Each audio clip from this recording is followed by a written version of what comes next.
कहते हैं अंधाधुंध की साइबी घटा टोप को राज।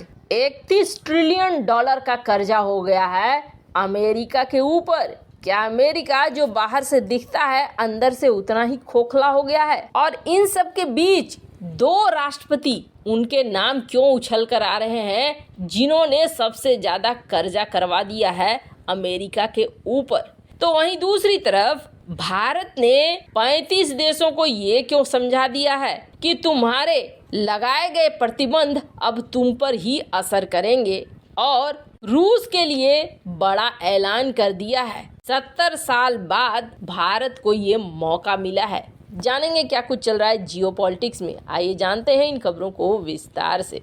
अमेरिका क्या जितना अमीर दिखता है उतना ही अमीर है या फिर अंदर से खोखला हो गया है? वैसे आपको बता दें, ये देश होते हैं हाथी, ये मरने के बाद भी बड़े होते हैं, इसलिए एकदम से खोखला तो अमेरिका को नहीं कह सकते हैं। लेकिन हाँ, इतना जरूर है कि अमेरिका के ऊपर बहुत ज्यादा कर्जा बढ़ता जा रहा है।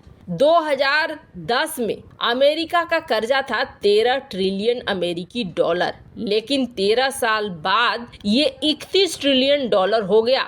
और आपको बता दें, लगातार इसमें बढ़ोतरी हो रही है। कहा जा रहा है कि 10 साल और होगा ना तो ये 31 से 51 ट्रिलियन डॉलर हो जाएगा। ट्रिलियन डॉलर कई देशों की जीडीपी के बराबर हो जाएगा।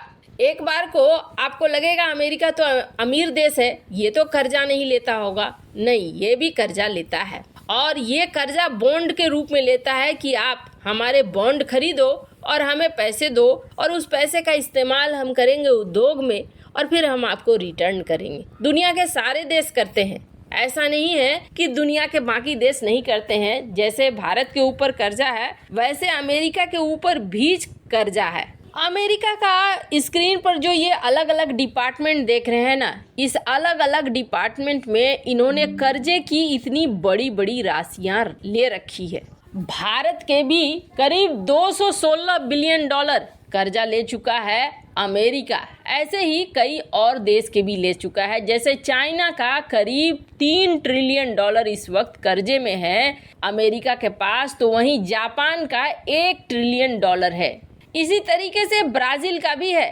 तो छोटे बड़े जिन देशों ने इनके बॉन्ड्स खरीदे हैं, उन बॉन्ड के बदले में पैसा दिया और अब बारी है लौटाने की। लेकिन जिस तरीके के मंदी के आसार नजर आ रहे हैं, इस मंदी के बाद ऐसा माना जा रहा है कि अमेरिका के लिए संकट पैदा हो सकता है। बैंक ऑफ अमेरिका के सीईओ हैं ब्रायन, इन्होंने एक वार्निंग दी है और इन्होंने कहा है कि तैयार रहो, अमेरिका कर्ज के मामले में डिफॉल्ट कर सकता है, इसलिए क्योंकि आने वाला है रिसेशन। वैसे इन्होंने एक संभावना व्यक्त की है, और आपको बता दें, सबसे ज्यादा डर अगर अमेरिका डेब्ट के मामले में यानी कर्जे के मामले में डिफॉल्ट करता है तो सबसे ज्यादा डर लगा हुआ है चाइना को, क्योंकि चाइना के पैसे पूरी तरीके से डूब जाएंगे।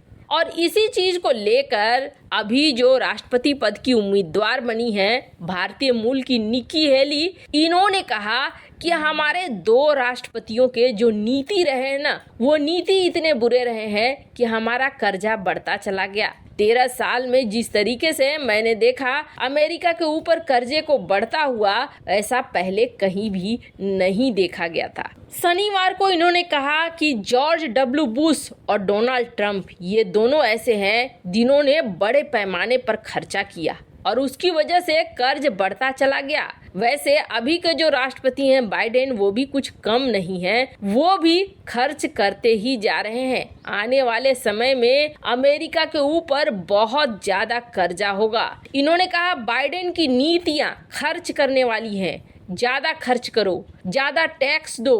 वैसे आपको बता दें, बाइडेन का रिटायरमेंट का समय है, उन्हें रिटायरमेंट ले लेनी चाहिए। इनका कहना है कि हमारे देश के कुछ ऐसे राष्ट्रपति हैं जिनको खर्च करने में बड़ा मजा आता है, पैसे को बर्बाद करने में बड़ा मजा आता है। खैर, अगर ऐसा कुछ होता है तो अमेरिका के लिए बहुत बड़ा संकट पैदा हो जाएगा और अमेरिका से ज्यादा तो चाइना के लिए। चाइना को टेंशन इस बात की है कि उसका $3 ट्रिलियन अमेरिका में फंसा हुआ है, वो तो अभी निकल नहीं पा रहा है और नए नए कांड हो रहे हैं। इसलिए अमेरिका के साथ किसी तरीके से साफ तरीके से निकलना चाहता है चाइना जानता है कि अगली बार अगर कोई भी मामला बढ़ता है तो सबसे पहले चाइना के पैसे पर कब्जा कर लेगा अमेरिका, जैसे तालिबान के पैसे पर कब्जा कर लिया अमेरिका ने।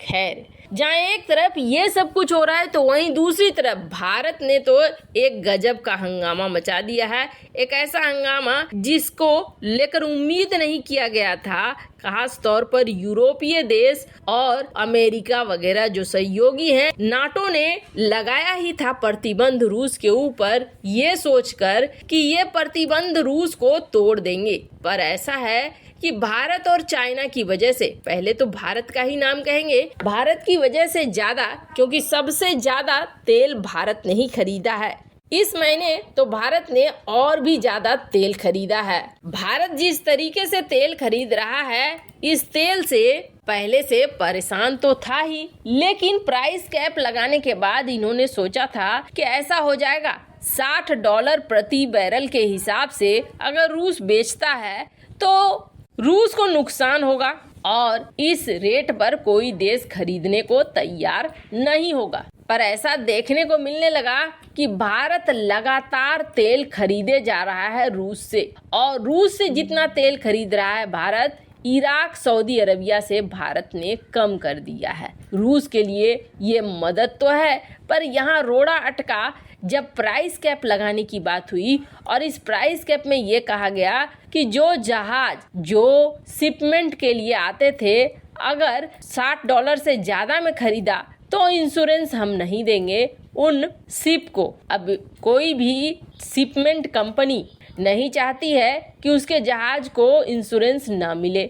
ये समंदर में इतने दूर का रास्ता तय करना आसान नहीं होता है, ऐसे में इन्हें इंश्योरेंस की जरूरत होती है। अब हमारी अपनी ही कंपनियां अगर तेल लाने के लिए तैयार होती हैं तो इन्हें भी इंश्योरेंस की जरूरत है। सिर्फ तेल ही नहीं, बनाने फर्टिलाइजर मंगाने के लिए भी इस बात को सोचना पड़ता है, क्योंकि रूस से भारत के लिए रास्ता बनता है समंदर का, और समंदर में अगर जहाज़ों को इंश्योरेंस नहीं मिलेगा तो फिर ये बहुत बड़ी मुश्किल खड़ी कर देगा। अब भारतीय सरकार ने एक बड़ा फैसला लिया है और एक ऐसा पुल बनाने की घोषणा की है जिसमें कहा गया है कि यहाँ की कंपनियां अब देंगी इंश्योरेंस शिपमेंट कंपनियों को और निर्बाध तरीके से भारत में तेल और फर्टिलाइजर वगैरह मंगाए जाएंगे। पहले ऐसा था, इस सेक्टर में पश्चिमी देशों का राज हुआ करता था, पर अब ये हो रहा है कि धीरे धीरे 70 साल बाद इन क्षेत्र में खुद ब खुद भारत घुस रहा है। जब ये युद्ध शांत होगा तब समझिए कि शिपमेंट को भी एक बड़े सेक्टर के रूप में भारत कब्जे में ले चुका होगा। जब एक नियम बन जाता है कि इस कंपनी से खरीदना है, इस कंपनी का इंश्योरेंस लेना है, तो वो नियम जल्दी टूटता नहीं है। वैसे भारत सरकार ने जो निर्णय लिया है वो सही है या नहीं है, कमेंट कर अपनी राय जरूर बताएं।